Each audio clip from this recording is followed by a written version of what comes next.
Kede, I said at ngumiti ng pilit. You know each other? Biglang sabi ni Martin. We're classmate in high school. Classmate nga at hindi maganda ang nakaraan namin. Why are you with Martin? Tumaas ang kilay ko dahil sa tanong niya. He's the father of my daughter and we're bonding as a family. Sabi kong nakatingin lamang sa mga mata niya. Okay and be with you. Let's go baby. Sabi ko at hinawakan ang kamay ni Abby. Mukhang may pag-usapan pa sila kaya oonan na kami. Mommy, Daddy is still. Don't worry Abby, may pag-uusapan lang ang daddy mo at friend niya. Sabi ko at pinapasok na si Abby sa kotse. Isinara ko ang pinto at pumasok sa front seat. Kinuha ko ang phone ko at binigay kay Abby para hindi siya mabagot. Thank you mommy. Sabi niya sa maliit na boses. Welcome baby. Sabi ko at ninitian niya lang ako. Ilang segundo pa at naaninag ko na si Martin na papunta na sa amin. Pumasok siya sa driver's seat at hindi ko siya pinansin. Any problem? Tanong niya. Wala, just drive na, it's getting late. Sabi ko at hindi na siya pinansin. Pinaandar na niya ang kotse at sa buong biyahe ay tawa lang ni Abby ang maririnig dahil sa pinapanood at walang nagsasalita sa aming dalawa. Ilang minuto pa at nakapasok na kami sa mansyon kaya bumaba na ako at pinagbuksan ng pinto si Abby para makababa. Leo. Agad na sabi ni Abby nang makita niya si Leo na naglalaro kasama si Luke. Mamaya ko na lang siya lilinisan. Bumuntong hininga ako at hinarap si Martin. Leo. Agad na sabi ni Abby nang makita niya si Leo na naglalaro kasama si Luke. Mamaya ko na lang siya lilinisan. Sinalubong ko ang mga mata niya at pinagsisihan ko yon dahil hindi ko matagalan ang titig. Okay, I'm sorry, biglang sabi niya. For what? Alam mo okay lang umuwi ka na hapon na and take care. Sabi ko at tinalikuran na siya, bastos na kong bastos, pero hindi ko matagalan ang presensya niya. Abby, let's go, sigaw ko sa labas ng mansyon habang nakapamuiwang dahil ang dungis-dungis niya na. Hindi pa rin siya tumitigil sa pagkakatakbo dahil naghahabulan sila ni Leo. Umalis si Luke pagkatapos niyang makahinga ng maluwag dahil may kadate raw. Abby, I said Napatakbo ako papalapit sa kanila dahil bigla siyang nadapa. Mommy. Sabi niya at napaiyak na nga. Si Leo ay nakatingin lang sa amin. Binuhat ko si Abby papasok sa mansyon at nakasunod lamang si Leo sa amin at ang dungis niya na din. Huhu, iyak ni Abby. Nilingon ko si Leo. Leo, go to your lola. Sabi ko at agad naman siyang umalis at sinunod ang sinabi ko. Umakyat ako at saka pumasok sa kwarto namin. Pinaupo ko sa kama si Abby at dumiretso sa closet para kumuha ng damit niya. Bumalik ako sa kanya habang siya ay umiiyak pa din. Binuhat ko siya at pumasok kami sa CR para pinaliguan siya. Nasa maliit na bathtub siya ngayon habang nakahubad at hinuhugasan ko ang sugat niya. Hindi pa rin siya tumitigil sa pag-iyak. It hurts. Sabi niyang umiiyak pa rin. Baby, stop crying. Sabi ko at agad niya namang pinigilang wag umiyak. Baby, next time kapag naglaro kayo ni Leo, don't run so fast, okay? Sabi ko at agad siyang tumingin sa akin at ngumuso. Pumupula ang pisngi at ilong niya dahil sa pag-iyak. But mommy, you have to run so fast because of you. Just do what I said, baby, okay? You make me worried. I sighed at nagbago naman ang mukha niya. Napalitan ng pag-alala. I'm so sorry, mommy, promise. Napangiti ako dahil sa sinabi niya. Pinalaki siyang magalang at masunurin nila mom at dad habang ako andon sa Eurasa naghihirap din.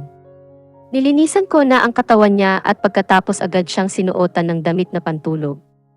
Hindi na ako naglinis ng katawan. Tinatamad ako sapagkat nagbihis lang ako ng oversized shirt at pajama na binigay sa akin ni Erica nung college kami at may pangalan na Cookie. Let's go baby, we're going to eat na. Sabi ko at agad siyang pumunta sa akin at hinawakan ang kamay ko. Magkahawak kamay kaming bumaba sa hagdan ng padahan-dahan dahil medyo mahapdi raw ang tuhod niya pag naglalakad ng mabilis kaya inalalayan ko siya. Ayaw ding magpabuhat. Hello alaga ko.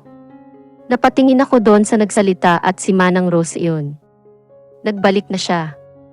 Nasa ika-6 na baitang pa lang kami ng hagdan dahil 10 iyon. Nanay! Nanay! Sigaw ni Abby na pinalakpak pa ang kamay sa tuwa at parang gustong tumakbo, kaya binuhat ko na lang at bumaba na. Nang makababa ay agad siyang binuhat ni Manang Rose at tinakap ng mahigpit. Kamusta ka na anak ko? Sabi ni Manang Rose. I'm fine nanay hehe but I'm weak ni hehe, sabi ni Abby at napangiti. Naku ang bibo niya. Kanina pa ho ba kayo? Tanong ko kay Manang at ngumiti siya sa akin.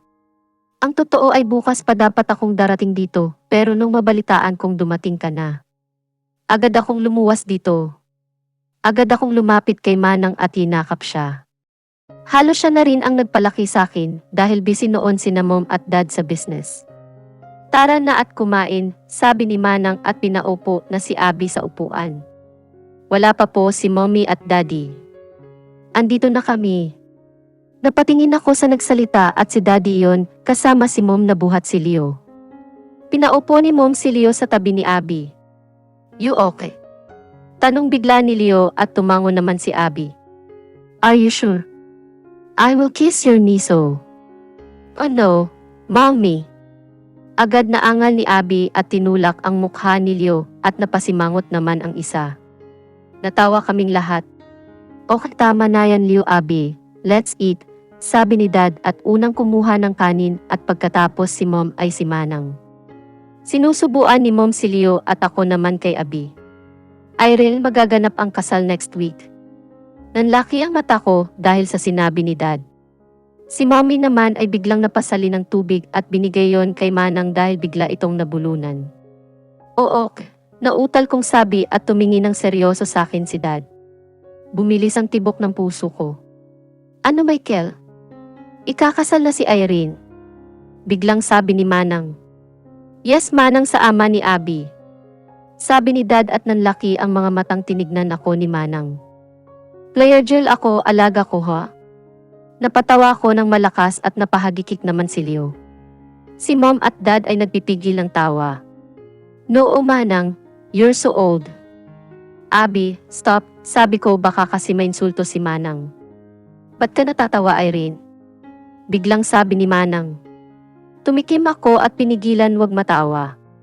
May naalala lang Manang he, sabi ko at tumango naman siyang inosente. Dalawa sila ni Mom ang partner in crime. Nawala ang ngiti ko nang maalala ang sabi ni Dad. Ikakasal na ako kay Martin next week. Nawalan ako ng gana at sinubuan na lang si Abby. Tinignan ko si Abby na maligayang ngumunguya. Napangiti ako. Gagawin ko ito para sa'yo, Abby. Nang imulat ko ang mga mata ko dahil sa ingay.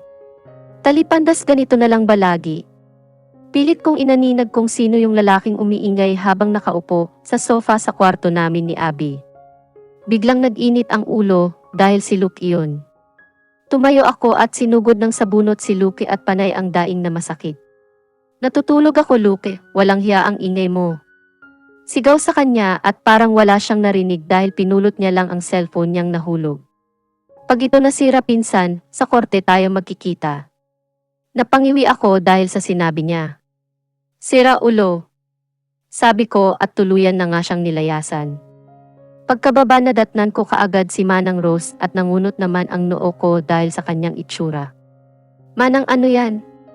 Turo ko sa bibig ng sobrang pula dahil sa lipstick.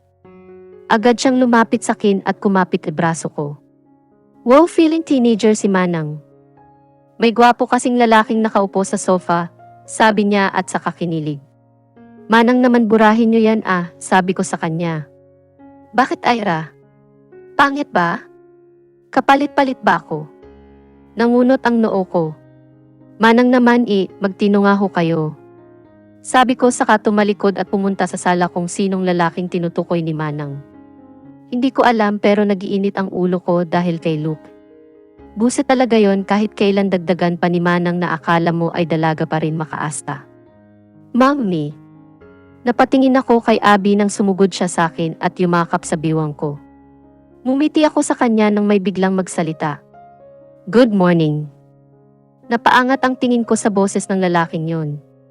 Hindi ako nagulat, ngunit umini bigla na naman ang ulo ko. What are you doing here? Sabi ko sa kanya.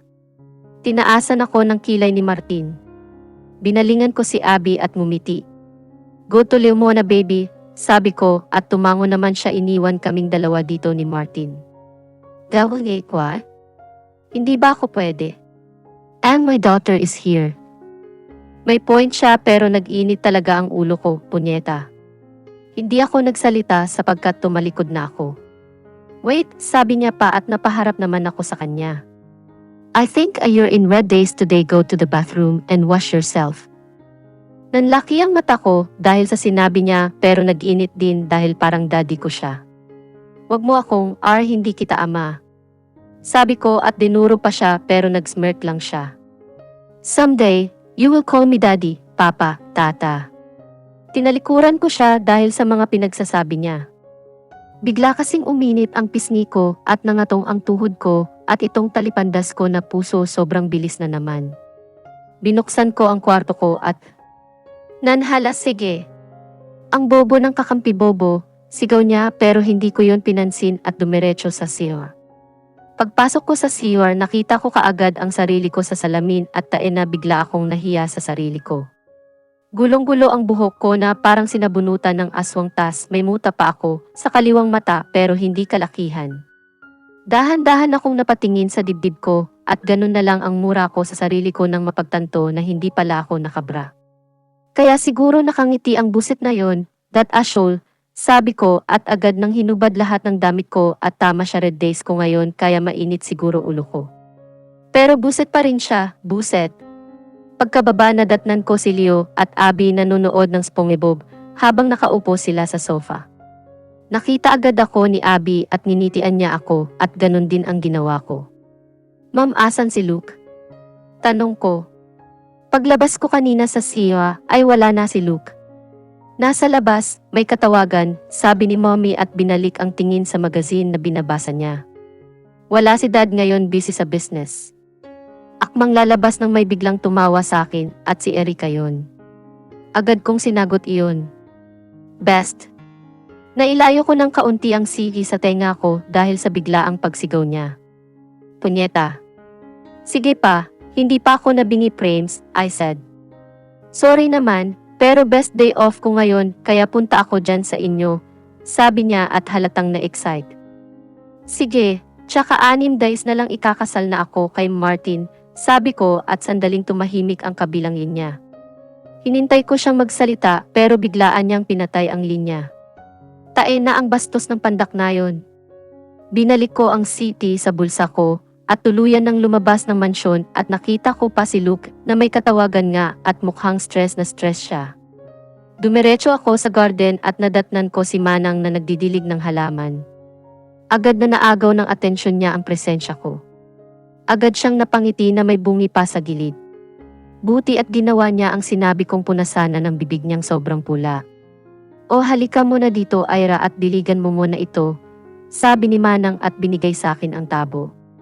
Manang may gamit namang pandilig ah. Bakit hindi niyo ginamit yon? Sabi ko at sinabuyan na ang mga bulaklak. Tsaka po may hose naman, sabi ko at kumuha ng tubig sa balde. Hayaan mo na at nalilibang ako sa pagtabo ang gamit kong pandilig, tumango lang ako. O siya sige maiwan na kita yan, magluluto pa ako, sabi niya tumango lamang ako. Ayaw ni na Mom at Dad na kumuha ng ibang katulong o kinaraw si Manang Rose. At ayaw din ni Manang na may kasama siya para raw solo niya ang sweldo. Pagkatapos kong mangdilig ay may biglang bumusina at binuksan naman ni Manong Rolly ang gate. Siya ang guard namin, may kasama pa siya at si Manong Edwin yon.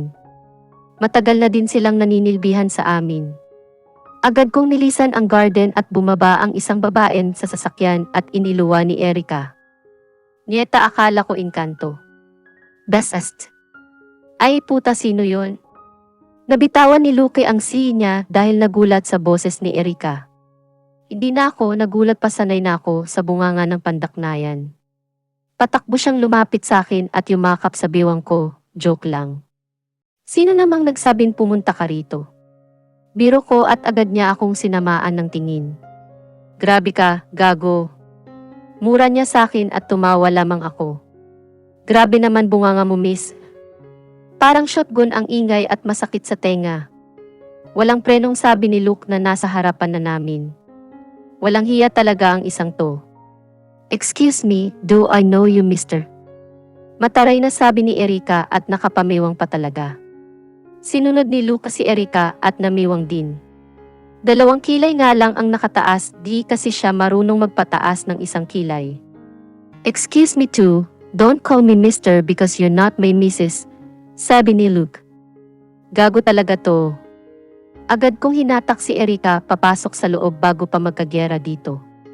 Nang tuluyan na kaming makapasok at umupo sa sofa, hinarap agad ako ni Erika. Tangina, sino yon? Nakakasira siya sa beauty ko sabi ni Erika at ilang bisis pang napirap. He's my cousin. Sabi ko at ang mga kamay niya ay nanggigigil na akala mo ay may pinipiga. Nang inhale eggshell pa siya bago humarap sa akin. DTW pero ano? What? Ikakasal ka na? Hindi makapaniwala na sabi niya. Tipid akong tumango at nasapo naman niya ang kanyang bibig na akala mo ay nakakita ng multo. Tangina, ang swerte mo, ang hot niya kaya. Sabi niya at maarting sinampal ang braso ko at napangiwi naman ako habang nakatingin sa kanya. Tigilan mo yung kalandian mo at baka masampal kita riyan. Sabi ko at agad naman siyang napanguso. Pero best malapit na kaya. Oo, alam ko, gaga, putol ko sa sasabihin niya. Patapusin mo ako, animal, sabi niya at sinunod ang sinabi niya. Pero best pag kinasal na kayo, sundan niyo naman agad ang inaanak ko Bumibigat na kasi si Abby, gusto ko naman yung may alagaan ako no, tsaka may papaliguan ako Tang na tumigil ka, di ikaw gumawa ng bata para may alagaan ka, gaga. Singhal ko sa kanya dahil bigla kong naimaamin na ginagawa namin ulit ni Martin yon at itong puso ko naman ay biglang bumilis na naman, tangina naman to. Wala nga akong jowa, sabi niya pa at ngumuso. Biglang pumasok ng mansyon si Luke at nakita niya naman agad kami at agad siyang umirap at pinagpatuloy na ang paglalakad. Tangina naman to. Alam mo kung di mo lang pinsan yan, pinatay ko na yan kanina pa. Sabi niya at lumalaki pa ang buho ng ilong dahil sa inis. Ayon saktong-sakto si Luke, yayain mo siyang gumawa ng bata. Sabi ko at agad na tumawa. Napatigil lang ako dahil bigla akong hinampas ng una na nasa sofa ni Erika. Tang na masakit, reklamo ko at agad na tumawa ng malakas at siya naman ay nakatingin ng masama sa akin. Nasa living room kami ngayon at nanonood ng Titanic. Pagkatapos nilang dalawang magbangayan ni Luke ay nag-aya si Erika na manood ng movie na Titanic. Nasa part na kami ngayon na lumubog na talaga ang Titanic. Pakshit naman to. Reklamo ni Luke na ang 2 kamay niya pa ay nasa chin niya na mukhang may nabuntis na babae kaya problemado. Nakatulog si Leo at Abby sa kakalaro, napagod siguro, kaya inakyat ko sila kanina sa kwarto namin ni Abby. Nanonood lang kaming 2 ni Erika ng panay salita nitong si Luke, kaya binato siya ng chips ni Erika. Tangina ang ingay mo, Luke. Singhal ni Erika sa kanya pero hindi niya naman yon pinansin at nanatiling nasa tiyi ang paningin. Ibalik mo nga sa sinyong may aski. Gago. Sabi sa kanya ni Erika para maputol ang sasabihin ni Luke.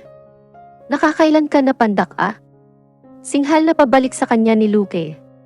Tang na hindi ako makapanood ng maayos sa kanila. Kita kayo na lang dyan ang magdrama at kayo na lang din panoorin ko, mga yawa ang ingay nyo. Sabi ko at natigilan naman silang 2 at umayos ng upo. Napairap ako. Bagay nga sila. Ang bunganga nila parehong-pareho. Pagbalik ko ng paningin sa TV ay nasa scene na kung saan ay bumaliktad na talaga ang Titanic at lahat ng mga tao ay bumagsak sa dagat kasama na doon sina Jack at Rose. Halo, putik, buhay pa ba yung 2? Sabi ni Luke pero hindi namin siya pinansin ni Erika sapagkat nakikuha na rin ako ng chips kay Erika. Habang umunguya-nguya bigla na namang nagsalita si Luke pero ganun pa rin hindi namin pinansin ni Erika. Tae na siguradong sobrang lamig dyan, biglang sabi ni Luke. Tang na kailan ba ito titigil?